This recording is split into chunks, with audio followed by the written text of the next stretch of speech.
एक मेढक की टोली जंगल के रास्ते से जा रही थी। अचानक दो मेढक एक गहरे गड्ढे में गिर गए।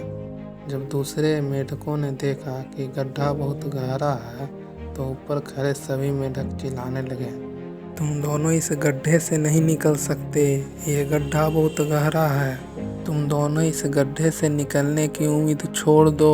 गड्ढा इतना गहरा था कि वे दोनों मेढक ऊपर खड़े मेढकों की बात न सुन पाए और गड्ढे से निकलने के लिए वे लगातार उछलते रहे।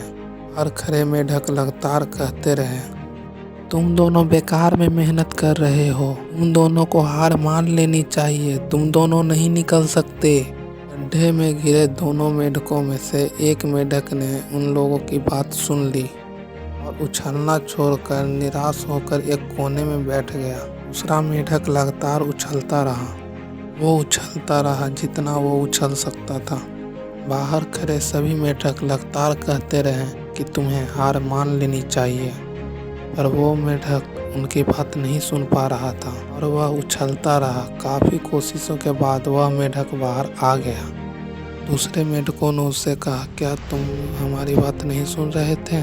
उस मेढक ने इशारा करके बताया कि वो उनकी बात नहीं सुन सकता क्योंकि वह बहरा है और वो तो यही सोच रहा था कि सभी मेढक उसका उत्साह बढ़ा रहे हैं। इस कहानी से हमें 3 बातों की सीख मिलती है। पहला, जब भी हम बोलते हैं उनका प्रभाव लोगों पर पड़ता है, इसलिए हमेशा सकारात्मक बोलें। दूसरा, लोग चाहे जो भी कहें आप अपने पर पूरा विश्वास रखें और सकारात्मक सोचें। तीसरी बात, कड़ी मेहनत और अपने ऊपर विश्वास और सकारात्मक सोच से ही हमें सफलता मिलती है।